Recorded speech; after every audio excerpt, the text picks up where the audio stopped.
नमस्कार दोस्तों, आप देख रहे हैं खबर किसान की YouTube चैनल। मैं हूं आपका दोस्त संकेत शर्मा। दोस्तों, देश में आजकल तेल और घी को लेकर काफ़ी चर्चाएं होती हैं। तेल कैसा खाना चाहिए, कौन सा खाना चाहिए, किस तरीके का जो तेल निकलता है वो खाना हमको चाहिए। तो आजकल देश में लोग पाम ऑयल मना कर रहे हैं कि पाम ऑयल ना खाया जाए, रिफाइंड ना खाया जाए, देसी सरसों का तेल का सेवन करें, देसी घी का सेवन करें। तो आज हम आपको बताएंगे कि जो सही मायने में सरसों का तेल होता है, वो पिराया जो जाता है, वो कौन सा होता है। कोल्ड प्रेस ऑयल के नाम से आपने सुना होगा, वुडन प्रेस सुना होगा आपने, कच्ची घानी आपने सुना होगा। तो आज हम आप पहुंचे हैं राजस्थान के ही एक जिले में जिसका नाम है सीकर, और सीकर में ये जगह पड़ती है जोर की धाणी। मेरे साथ मौजूद हैं सुशीला राठौड़ जी। तो बहुत बहुत स्वागत है सुशीला जी आपका। नमस्कार जी। एक बार ये बताइए, ये जो पूरी मशीन लगी हुई है, ये कैसे काम करती है और इससे कैसे तेल पिराया जाता है? ये आप देख रहे हो गानी जी। इसमें मैं 3 क्वालिटी के तेल निकालती हूँ, सरसों, मूंगफली और तिल। जी।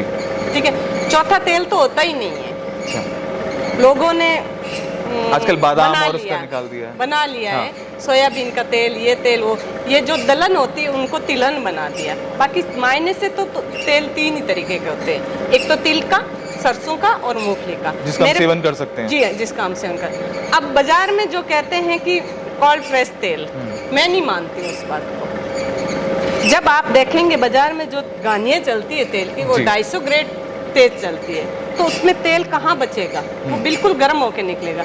अब जो ये गानी चल रही है, इसमें आप देख रहे हो जो बेलों से गानी चलती थी उसी स्पीड से चल रही है। अच्छा। इसका जो ये तेल निकल रहा है, बूंद बूंद निकलेगा, और इसमें आप अंगुली देके देखें जी, आपको बिल्कुल ठंडा मिलेगा।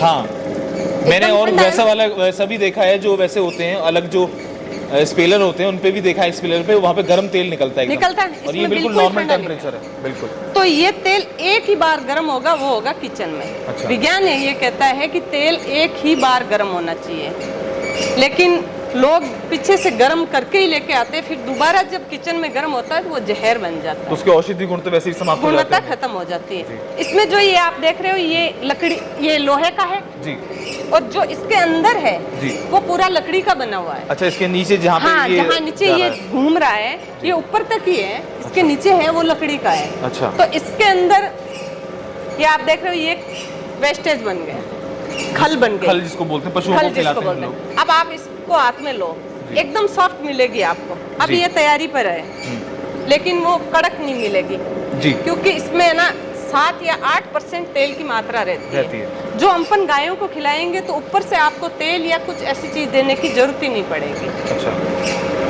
तो ये तेल कोई रिफाइंड वगैरह कुछ नहीं करनी है, ये बस इसमें निकल गया, इसमें डालेंगे, इससे फिर उसमें डाल के और बोतल भर देंगे। जो उसका ठहराव नीचे जो थोड़ी बहुत होता है वो नीचे रह जाता है। आप इसको एक ही काम में नहीं, खाने में ही नहीं, आप सर में भी लगा सकते हो। अगर किसी के बाल जड़ते हो तो आप इस तेल को हल्का सा गर्म करके, ठंडा करके आप मालिश कर सकते हो। अगर आपको थकान लग रही है तो आप पैरों के नीचे, पगडंडियों में, हथेलियों में और पूरे बॉडी पर मालिश कर सकते हो। जैसे हमारी दादी परदादी नानियां करती थी, हमेशा सरसों का तेल का ही मालिश होता था। तो ये उसी काम में आएगा। और जब आप इसका भोजन बना के खाएंगे तो आप जज नहीं कर पाएंगे कि ये सरसों के तेल से बनाए या घी से बनाए। अच्छा, बहुत सुंदर। और एक बार जिसने खा लिया, वो मैं कहती हूँ कि कभी बाजार का तेल नहीं खा सकता, क्योंकि इतनी सारी आपने बताया कि इस तरीके से आ रहा है, इसमें औषधि गुण बरकरार हैं, प्लस जो आप इसको उगा रहे हैं अपने खेतों में वो भी जैविक तरीके से उगा रहे हैं, और आपको एक एक चीज पता है कि कैसे इसके स्टैंडर्ड है। तो आशा करते हैं आपको हमारी वीडियो पसंद आएगी, आप समझ पाए होंगे कि कैसे सही मायने में जो तेल होता है, सरसों का तेल होता है, वो क्या होता है और कैसे कोल्ड प्रेस ऑयल बनता है। मैंने आपको टच करके भी दिखाया कि इसका जो टेम्परेचर था बिल्कुल नॉर्मल था, लेकिन जब एक्सपेलर पे हम जाते हैं, बड़ी बड़ी रिफाइंड कंपनीज जो हैं, जो अब दावा करती हैं कि ये रिफाइंड तेल है, उसका आप कलर भी देखा होगा और आपने नॉर्मल तेल का भी कलर होगा कि ये इसमें कोई भी आर्टिफिशियल तरीके से नहीं मिलाया गया, कुछ भी बाहर से कुछ भी इंग्रेडिएंट्स नहीं मिलाए गए हैं, उसका कलर थोड़ा अलग है, डार्क है। और इसकी स्मेल भी मैंने करके देखी, गजब की खुशबू है।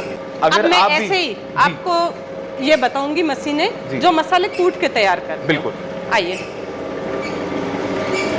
ये मेरे पास मशीन लगी हुई है जी। हमारे यहाँ जितने भी मसाले हैं, हम खड़े मसाले लाते हैं। अच्छा। फिर इनसे कूट के और फिर तैयार करते हैं। जैसे पहले लोग हमेशा या तो सिलवटे पे पीस के या ऊखल मुसल में कूट के ही मसाले तैयार करते हैं, लेकिन आजकल तो महिलाएं मिक्सी में पीसने लगी हैं। मिक्सी में पीसती है और बाहर बाजार से पीस के आता है मिलों में। लेकिन मेरे पास ये जो सिस्टम है ये है ना, ये 2 का है, ये 4 का है। अच्छा। तो हल्दी, धनिया, मिर्ची, गरम मसाला, ये सब हम उसी हिसाब से कूटते हैं जैसे उंगल में मुसल पड़ता है। हाँ। उसी स्टाइल से ये घूमेगा, ज्यादा स्पीड नहीं रहेगी। तो ये ना तो गर्म होगा ना, और फिर इसमें से निकाला, छान के फिर दिया, तो इसका टेस्ट अलग होता है। वही मतलब धीरे जो प्रोसेस करके चीजें करी बिल्कुल, जाएंगी उसका बिल्कुल। प्रोसेस जो गर्म नहीं होगा हाँ। वो सही होगा।